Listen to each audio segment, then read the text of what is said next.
ತಾವು ಕೇಳಿದ್ರಿ, ಬೇಲ್ ಮೇಲೆ ಇದ್ದೇವೆ. ಅನೇಕರು ಬೇರೆ ಬೇರೆ ಕೇಸ್ಗಳಲ್ಲೂ ಬೇಲ್ ಮೇಲಿದ್ದಾರೆ. ಆದ್ರಿಂದ ಮಂತ್ರಿ ಆದ್ರೆ ತಪ್ಪೇನು ಅಂತ ಇದೊಂದು ಒಳ್ಳೆ ಪ್ರಶ್ನೆ. ಇದು ಭ್ರಷ್ಟಾಚಾರ ಮಾಡಿ ಇದೇ ಸರ್ಕಾರದಲ್ಲಿ ಮಂತ್ರಿಯಾಗಿದ್ದವರು ರಾಜೀನಾಮೆ ಕೊಟ್ಟು ಬೇಲ್ ತಗೊಂಡ್ರೆ ಅಲ್ಲಿಗೆ ಮತ್ತೆ ಬಂದು ಲೂಟಿ ಮಾಡಬಹುದು ಅಂತ ಅರ್ಥವಾ?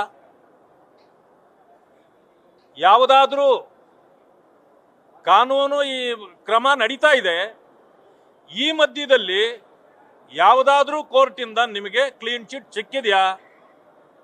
ಇನ್ನು ಕೇಸು ಏನ್ ಆಗುತ್ತೋ ಗೊತ್ತೇ ಇಲ್ಲ ನಿಮಗೆ. ಇನ್ನೂ ಸಂಪೂರ್ಣವಾಗಿ ಚಾರ್ಜ್ ಶೀಟೇ ಹಾಕಿಲ್ಲ. ಇಂಥ ಸಂದರ್ಭದಲ್ಲಿ ಈ ಪ್ರಶ್ನೆ ಅಪ್ರಸ್ತುತ. ಇದು ಕ್ರಿಮಿನಲ್ ಕೇಸ್ ಇದೆ. ಇದು ಹೇಗಿದೆ ನ್ಯಾಯ ಅಂದ್ರೆ, ಅರೆ ನಾನು ಕಳ್ಳತನ ಮಾಡಿದ್ದು ನಿಜ, ಸಿಕ್ಕಾಕೊಂಡಿದ್ದು ನಿಜ, ಕೇಸ್ ಹಾಕಿದಾಗ ಕೋರ್ಟ್ಗೆ ಹೋದೆ ಅಂದಮೇಲೆ ಕೋರ್ಟು ಸ್ಟೇ ಕೊಟ್ಬಿಟ್ಟಿದೆ, ಬೇಲ್ ಮೇಲೆ ಇದ್ದೀನಿ ಅಂದಮೇಲೆ ತಿರುಗಿ ನಾನು ಕಳ್ಳತನಕ್ಕೆ ಹೋಗ್ಬೋದು ಅನ್ನೋ ಮಾತಿದು. ಇದನ್ನು ನಾವು ಒಪ್ಪಲಿಕ್ಕಾಗೋದಿಲ್ಲ. ಇದು ಯಾಕೆ ಒಂದನ್ನು ತಿಳ್ಕೊಳ್ಬೇಕು. ಇವರನ್ನ ಮತ್ತೆ ಯಾಕೆ ಮಂತ್ರಿ ಮಾಡಲಾಗಿದೆ ಅಂದ್ರೆ, ಇದರಲ್ಲಿ ಅವರು ಪ್ರಯೋಜನ ಪಡೆದಿರೋದಕ್ಕಿಂತ ಕಾಂಗ್ರೆಸ್ ಪ್ರಯೋಜನ ಪಡೆದಿರೋದೇ ಹೆಚ್ಚು. ಕಾಂಗ್ರೆಸ್ ಪಕ್ಷ ಚುನಾವಣೆಗಳಿಗೆ ಹಣ ಕೊಡಲಾಗಿದೆ ಬೇರೆ ಬೇರೆ ಖಾತೆಗಳಿಂದ. ನೋಡ್ರಿ, ಈ ಕಾಂಗ್ರೆಸ್ ಸರ್ಕಾರ ಖಜಾನೆ ಒಳಗೆ ಕೈ ಹಾಕ್ಬಿಟ್ಟಿದ್ಯಲ್ರಿ. ಇದು ಇವತ್ತು ನಡೀತಾ ಇರೋದು. ಅದಕ್ಕೆ ಹೇಗಾದ್ರೂ ಮಾಡಿ ಕಾಂಗ್ರೆಸ್ನವರ ಹೆಸರುಗಳನ್ನ ನೀವು ಹೇಳ್ಬೇಡಿ, ನಿಮ್ಮ ರಕ್ಷಣೆ ನಾವು ಮಾಡ್ತೀವಿ. ಇದೇ ಗಿವ್ ಅಂಡ್ ಟೇಕ್ ಇದೆಯಲ್ಲ, ಅದು ಇದು. ಆ ಕಾರಣದಿಂದ ಇವತ್ತು ನಾವು ಅರ್ಥ ಮಾಡ್ಕೊಳ್ಬೇಕು, ಯಾವುದೇ ಕಾರಣಕ್ಕೆ ಅವರು ಇದರಲ್ಲಿ ಮುಂದುವರಿಯಬಾರದು.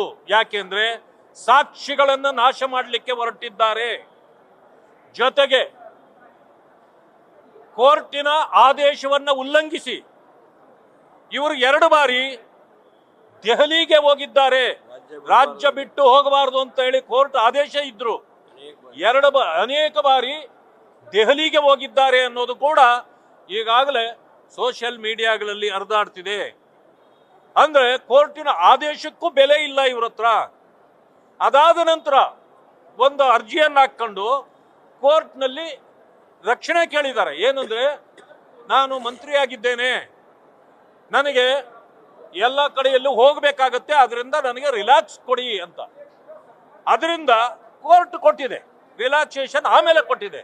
ಆದ್ರೆ ವೈಲೇಟ್ ಮಾಡಿದ್ದಕ್ಕೆ ಶಿಕ್ಷೆ ಆಗಿಲ್ಲ. ಅದರ ಮಧ್ಯದಲ್ಲಿ ಈಗ ನಾನು ಹೇಳೋದು ಅಂದ್ರೆ, ನೀವು ಮಂತ್ರಿ ಆಗಿದ್ರಿಂದ ನೀವು ಕಾರ್ಯನಿಮಿತ್ತ ಹೊರಗಡೆ ಹೋಗ್ಬೇಕು ಅಂತೇಳಿ ಕೋರ್ಟ್ ಒಪ್ಪಬೇಕಾದ್ರೆ ನೀವು ಮಂತ್ರಿಗಿರಿಯ ರಕ್ಷಣೆ ಪಡ್ಕೊಂಡ್ರಿ. ನೀವು ರಕ್ಷಣೆ ಪಡ್ಕೊಂಡಿದ್ದೀರಿ ಅಂದ್ರೆ ಈಗ ಎಲ್ಲದರಲ್ಲೂ ಈ ರೀತಿಯ ರಕ್ಷಣೆಯನ್ನ ಮಂತ್ರಿ ಆಗಿದ್ರಿಂದ ನಿಮಗೆ ರಕ್ಷಣೆ ಸಿಗ್ತದೆ ಅಂತಂದ್ರೆ, ಇದು ಬೇಕಂತಲೇ ಈ ಸರ್ಕಾರ ನಿಮ್ಮ ರಕ್ಷಣೆಗೆ ನಿಂತಿದೆ. ಮುಂದೆ ಈ ಕೇಸಲ್ಲಿ ಈಗಾಗಲೇ ನಮ್ಮ ಭೋಜೇಗೌಡರು, CT ರವಿ ಅವರು ಹೇಳಿದ ರೀತಿಯಲ್ಲಿ ಈ ಸಾಕ್ಷಿ ನಾಶ ಮಾಡಿ ನಿಮ್ಮ ರಕ್ಷಣೆ ಮಾಡಲಿಕ್ಕೆ ನೀವು ಮುಂದಾಗಿದ್ದೀರಿ. ಸರ್ಕಾರ ನಿಮ್ಮ ಜೊತೆಯಲ್ಲಿ ಸಂಪೂರ್ಣವಾಗಿ ಕೈ ಜೋಡಿಸಿದೆ. ಆ ಕಾರಣದಿಂದ ಇವತ್ತಿನ ದಿವಸ ನಾವು ಏನು ಹೋರಾಟವನ್ನು ಮುಂದುವರಿಸಿದ್ದೇವೆ, ಸದನದಲ್ಲಿ ಯಾವುದೇ ಕಾರಣಕ್ಕೆ ಹಿಂಪಡೆಯುವ ಪ್ರಮೇಯವೇ ಉದ್ಭವಿಸೋದಿಲ್ಲ. ರಾಜೀನಾಮೆ ಕೊಡದ ಹೊರತು ನಾವು ನಮ್ಮ ಹೋರಾಟವನ್ನು ನಿಲ್ಲಿಸೋದಿಲ್ಲ.